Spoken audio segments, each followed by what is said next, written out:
Ce scandale maintenant qui fait grand bruit aux États-Unis. Écoutez plutôt, des parents lassés entre guillemets de leurs enfants adoptifs ont voulu les donner via des forums ou des pages de réseaux sociaux. Ils les proposaient par l'intermédiaire d'une simple petite annonce. C'est une de nos consoeurs de Reuters qui a mis au jour ce marché noir d'enfants qui a bien sûr attiré les pédophiles ou les trafiquants. Les faits avec Hugo Clément. Une jeune femme souriante de 21 ans qui essaye de se reconstruire.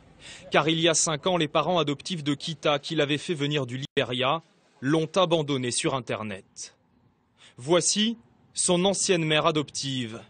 Selon elle, Kita avait un comportement violent. Au bout de 2 ans, elle ne supportait plus de vivre avec la jeune fille. C'est quelque chose de regarder son enfant dans les yeux et de savoir qu'il veut vous blesser. Nous l'aimions, mais elle nous a attaqués de nombreuses fois. Alors nous devions la tenir pour qu'elle ne fasse pas de mal, ni à nous, ni à elle-même, ni aux autres enfants.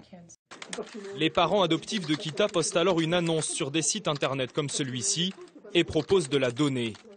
Et c'est ce couple qui va se porter acquéreur.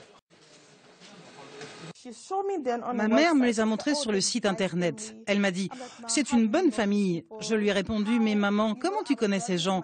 Comment tu peux les connaître si tu ne les as jamais rencontrés, sauf sur internet ?» Les craintes de Kita ne suffisent pas à faire changer d'avis sa mère adoptive. La jeune fille est remise à l'autre couple. Mais ces nouveaux parents ont un profil plutôt inquiétant. Sujets à des problèmes psychiatriques, ils avaient été par le passé accusés d'abus sexuels sur enfants. Alertés, la police retrouve Kita et la remet à ses parents adoptifs. Je pardonne, mais je n'oublierai jamais. Des histoires comme celle de Kita, il y en a probablement des centaines aux États-Unis. Les annonces se multiplient sur les réseaux sociaux notamment. Je cherche une nouvelle maison pour un garçon de 13 ans originaire d'Éthiopie, adopté il y a 5 ans. J'ai honte de le dire, mais nous détestons vraiment ce garçon.